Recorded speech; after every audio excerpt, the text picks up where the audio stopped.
থেকে দিয়ে দিয়েছে। দেখুন 2025-এর আর অপেক্ষা করতে হবে না, আর চিন্তা করতে হবে না। এইবার দিয়ে দিয়েছে ডেট 2025-এর মাধ্যমিক এক্সামের। দেখতে পারো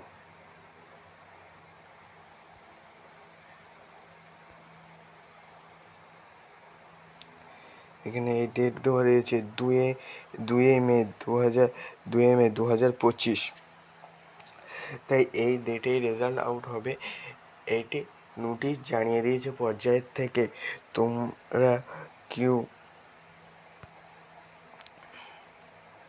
ভয় পাবে না, এই আজ পঞ্চায়েত থেকে